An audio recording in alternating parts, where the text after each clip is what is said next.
China clay is not quarried as other minerals are. It is washed out of the ground with strong hoses. Then the mixture of clay and water has to settle and be dried before Bill and Ben can take it away. Part of the line which the twins use to reach the China clay workings runs near the sea. There is a hollow in the land just here which often floods after heavy rain. Local people call this hollow the drain. The autumn gales which had brought down the farmer's tree for Trevor to cut up were also causing rough seas and high tides. When rain came too, the engine crews looked gloomy.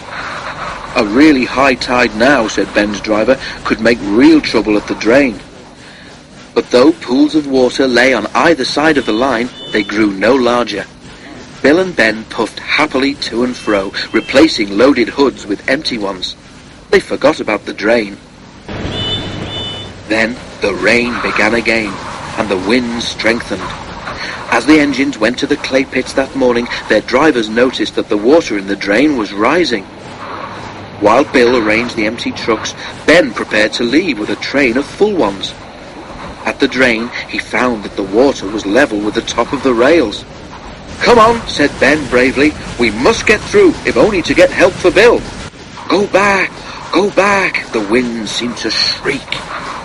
Ben took no notice. He was halfway over when the rising tide, whipped into a huge wave by the wind, swept across the line. "Oof!" spluttered Ben as water crashed against his side. "Help!" With a hiss, the water reached his fire. "Quick, Ben," urged his driver, but it was too late. With a despairing gasp, Ben stopped. He was stranded in the middle of the drain, with cold seawater lapping his wheels. The fireman set off to find help. "Heap on the sleepers," advised the driver. "We don't want you swamped as well." The water reached the fireman's waist, but he struggled on.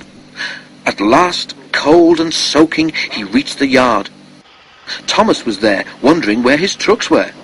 His driver wasted no time. "Ben must be rescued," he said. "We need a steel cable, a pair of waders, and determination." "Yes," Thomas doubtfully. He understood the cable, but he wasn't sure about determination and didn't even know what waders were. Thomas stopped at the water's edge. His fireman put on the waders and set out, carrying the end of the cable.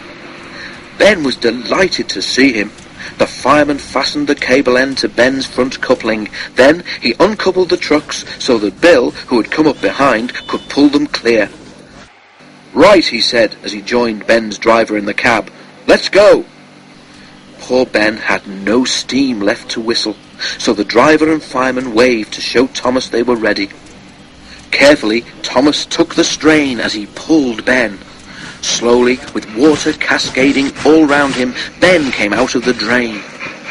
Once he was clear, Thomas was properly coupled to him and helped him back to his shed. "Thank you, Thomas," said Ben gratefully, and his eyes twinkled for the first time for several hours. It was 4 days before the water in the drain subsided. When Bill reached home, both twins agreed that it would be ungrateful of them ever to tease Thomas again.